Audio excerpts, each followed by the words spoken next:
આ જે દાખલો છે એ 5.2 સમાંતર શ્રેણી 5.2 સ્વાધ્યાયનો બીજો દાખલો છે. બીજાનો બીજો છે, મતલબ જેમાં ઓલું છે, શું કહેવાય, વિકલ્પો છે. તો એ વિકલ્પમાં તમને એક શ્રેણી આપેલી છે, સમાંતર શ્રેણી આપેલી છે. એ સમાંતર શ્રેણી તમારે 11મું પદ ગોતવાનું છે, જેના વિકલ્પો તમને નીચે આપેલા છે. એમાં જો પહેલા બે પદ છે ને એ માઇનસમાં છે અને એમાં બી અપૂર્ણાંક છે, તો તમારે પહેલા એનું સામાન્ય તફાવત ગોતવો પડશે. તો સામાન્ય તફાવત ગોતવા માટે આવી રીતના બીજા પદમાંથી આપણે પહેલું પદ બાદ કરીએ છીએ. તો આ -1/2 છે, પછી આ તફાવત ગોતવા માટેનું માઇનસ છે, મતલબ બાદબાકી કરવા માટેનું, અને આ -3 એની કિંમત છે. બધામાં ક્વેશ્ચન -3. હવે આ અપૂર્ણાંક છે, અપૂર્ણાંક નથી, એટલે આપણે છેદ સરખા કરવા પડશે.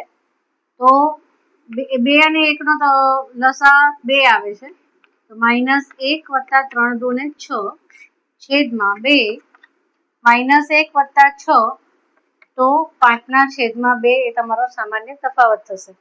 તો હવે આપણે એનું 11મું પદ ગોતવાનું છે.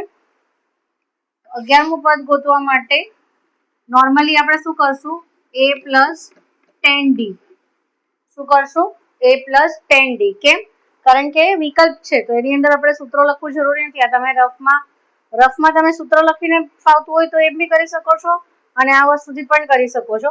તો પહેલું પદ -3 છે વત્તા 10 ગુણ્યા સામાન્ય તફાવત છે 5/2. તો 2 × 5 = 10, -3 વત્તા 5 × 5 = 25, 25 માંથી 3 જાય તો 22. તો તમારા વિકલ્પની અંદર 22 હોય તો એ જ તમારો જવાબ છે. તો બી તમારો જવાબ છે, 22. બરાબર. હવે ત્રીજો દાખલો જે છે 5.2 નો સમાંતર શ્રેણીનો ત્રીજાનો પહેલો દાખલો, એમાં તમને એમ લાગશે કે વિકલ્પ જેવો દાખલો છે કે ખાલી જગ્યા જેવો દાખલો છે. હા, એવો જ છે, 1 માર્કનો જ દાખલો છે, પણ આની અંદર તમારે પ્રોપર રીતથી જવાબ ગોતવા પડશે ને તો તમારા જવાબ ખોટા પડશે. આની અંદર તમને શું આપેલું છે, આ a અને a3 આપેલું છે, અને એમાંથી તમારે a2 ગોતવાનું છે, બીજું પદ ગોતવાનું છે. તો તમે આ રીતના કરી શકો છો કે a3 નું સૂત્ર મૂકી a + 2d આ સૂત્ર મૂકીને પણ ગોતી શકો છો. તો a3 કેટલું છે, 26, a કેટલું છે, 2, અને 2 × d. d આપણને ખબર નથી, એટલે આપણે પહેલા d ગોતવો પડશે. તો 26 - 2 આ વાળું, આને તમે કાંઈ નહીં કરી શકો કારણ કે આની સાથે d છે, એટલે આને તમે કાંઈ નહીં કરી શકો. એટલે 24 = 2d. 24/2 = 12, એટલે d = 12 આવ્યો, એટલે સામાન્ય તફાવત કેટલો આવ્યો, 12 આવ્યો. તો આ 2 માં તમે 12 ઉમેરશો, 2 + 12 કરશો એટલે આ બીજું પદ મળી જશે, જે હશે 14. ચેક કરવા માટે તમારો જવાબ સાચો છે કે નહીં. 14 માં પાછું તમે 12 ઉમેરો, 14 + 12 તો 26. તો યસ, 26 છે. મતલબ આ a3 ની કિંમત આપેલી છે, તો a3 નું આપણે સૂત્ર મૂકીને આપણે સોલ્વ કર્યો.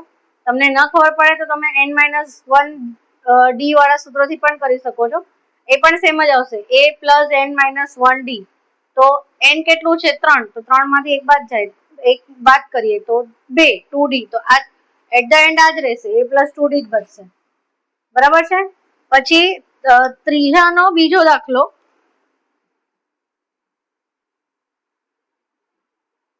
જો ત્રીજાના બીજા દાખલાની અંદર બીજું અને ચોથું પદ આપેલું છે, તો એના પરથી પહેલું અને ત્રીજું પદ ગોતવાનું છે. તો a2 નું તમે a + d વાળા ફોર્મ્યુલાથી પણ કરી શકો છો, અને n - 1 d વાળા ફોર્મ્યુલાથી પણ કરી શકો છો, કે a2 = a + n - 1 d. હવે આની અંદર આપણી પાસે a પણ નથી અને d પણ નથી, એટલે તમારે દ્વિચલ સમીકરણના સૂત્રથી કરવું પડશે. અને અહીંયા આગળ a4 નું સૂત્ર, a4 = a + n - 1 d. તો અહીંયા a2 છે 13 બરાબર a + n, આ 2 છે તો 2 - 1 d, અને અહીંયા a4 છે 3, તો a + 4 છે એટલે 4 - 1 ડી. આ n ની કિંમત એટલે જેટલામું પદ છે ઈ અહીંયા.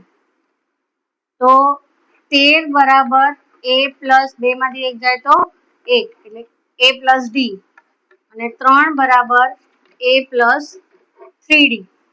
એટલે આ તમને પહેલું સમીકરણ મળ્યું અને આ તમને બીજું સમીકરણ મળ્યું.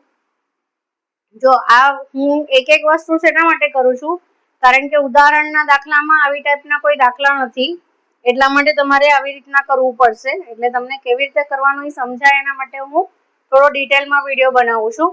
તો આ બીજું પદ અને ચોથું પદ આપેલું છે, એના પરથી આપણે પહેલું અને ત્રીજું ગોતવાનું છે. તો પહેલા આપણે આ બંને પરથી આપણને a ની કિંમત મળશે. તો હવે હું શું કરીશ કે આ સમીકરણ છે ને આની નીચે મૂકી દઈશ, જેથી કરીને આપણને a ની કિંમત વિચલ સમીકરણની રીતથી મળી જાય. બરાબર. હવે બાદબાકી કરવાની છે, એટલે બધું માઇનસ કરવાનું, આવી રીતે બધું માઇનસ કરવાનું. તો a માંથી a બાદ થશે એટલે e ઉડી જશે, 13 માંથી 3 જશે એટલે 10 અને 1d માંથી 3d માઇનસ જશે એટલે માઇનસ 2d.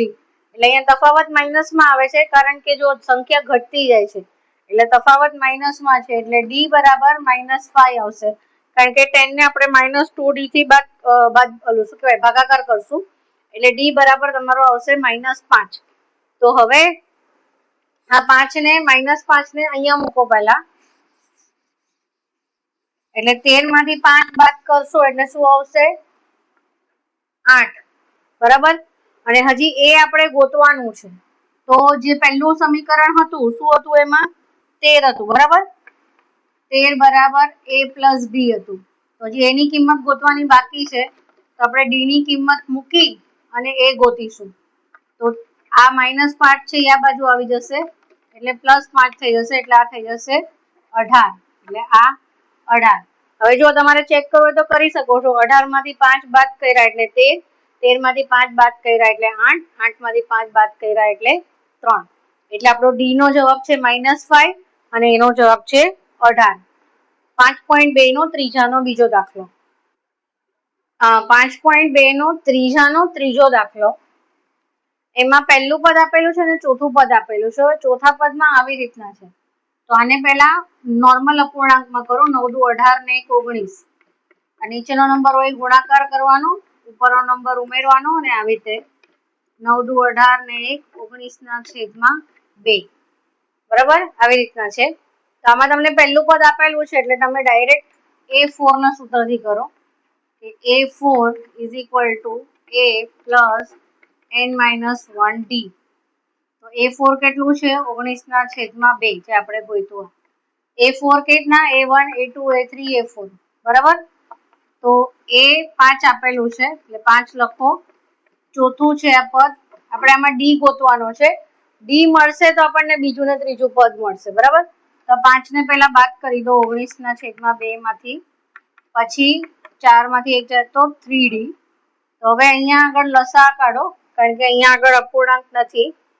તો 19 માંથી 10 બાદ થશે